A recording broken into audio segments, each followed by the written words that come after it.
Apologies if the camera did the way it goes, but I wanted to get this video out however it looked. We are reacting to the fact that Claudio Ranieri has been sacked as Watford manager. It is none other than Roy Hodgson, who comes out of retirement for Hornets. This is how desperate we've got to. We are getting to the point where we're sacking managers after only 3 months in charge, can I just say, but it's the right decision because our round of results weren't good enough and we were getting desperate. We really haven't been good enough for a fair decent amount of time now. Haven't won since that Manchester United game in November, and Ranieri simply cannot seem to rally the troops. But I think a lot of responsibility has got down to Gino Pozzo and to the players. They need to take responsibility because what we saw against Norwich, we thought we were on the cusp of something against Newcastle, but what we saw against Norwich was disgusting behaviour, disgusting show of lack of team spirit, lack of togetherness, and not able to pull our socks up when it counts.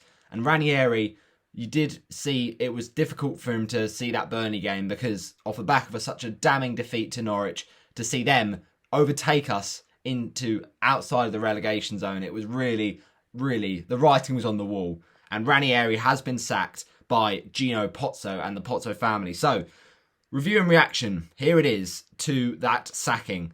I honestly think it's the right decision, but because of the reputation Watford have got for sacking managers, every single time we sack a manager, it's ridiculed. But in our situation, in our very desperate situation of results, it has to be done.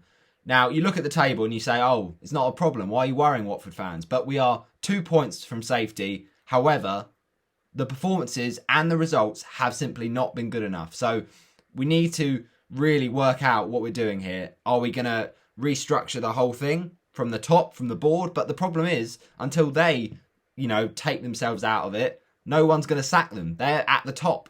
And also, with the players, they don't often take enough responsibility. And every time you see these managers churned in, churned out, it doesn't build an identity. It doesn't have something that the players can stick to and rely upon.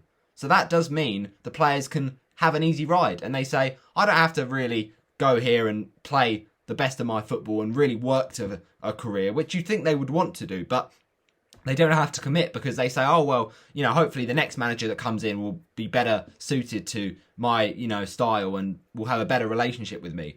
That is a culture of Watford that has been born by Gino Pozzo and by the way we do get through managers. And it ultimately, the appointments aren't good enough. And that's what's leading to these managers. Now, at the time, without hindsight, at the time of appointment, Ranieri was a good appointment.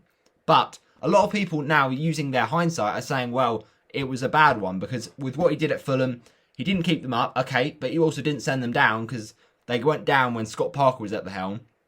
But equally, was he at that point in his career that he was washed? Was he really finished? Was he really that man to bring us back Premier League survival? Well, the argument was we sold Xisco Munoz. Now, is that a mistake? Probably, possibly. It could be argued that was a mistake by Xisco by sacking Xisco Munoz. Not just because of the emotional connection that he gave us in a season of over lockdown with no fans in the 2020-21 season. He ultimately was brilliant, but he was learning on the job. And although I love him, although what he did for this club was amazing, to take us from 5th to 2nd, get us promoted with no fans and all of that behind it, he was like a fish in the wrong pond.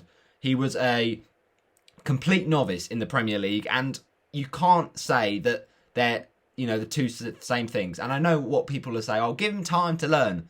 But in the Premier League, you do not get time. You get week after week, game after game, that you have to respond and you have to build something. So the argument was that was the reasoning. I can at least try and work out why we did sack Xisco Munoz. The reasoning behind sacking Ranieri is much more clear, though. It's a lack of fight, certainly in that Norwich game, although you'd argue not in the Newcastle game, but it's also a lack of wins. We've got 2 wins under Ranieri, 7 points with the games he's played. I think it's something like 14 or 12 points. It's absolutely disgraceful. So, what do? We bring in the crazy frog, the owl that is Roy Hodgson, former England manager, of course, and Palace manager, who did steer the ship there, to be fair, but it's not ambitious. It's not an ambitious one. If we're going to get someone like, you know, Diego Martinez, who everyone has been calling for, or Fabio Cannavaro, or Frank Lampard, or Rafa Benitez, or Nuno Espirito Santo, that's some ambition there. But we go for man that's been out of retirement, and look, he does play very solid, but ultimately not that exciting football. Now, you could argue, get a manager who's going to be setting us up well for the Championship. But what we've done here is we've gone, oh, let's be long term, let's just get someone that can keep us up. But then that's not enough necessarily, and we've got to look long term. So I think it's a really strange appointment, but we'll give Roy Hodgson his time. Let's not take the piss, as he would say, but let's hope we can really get this season turned around. That's my video, done and dusted.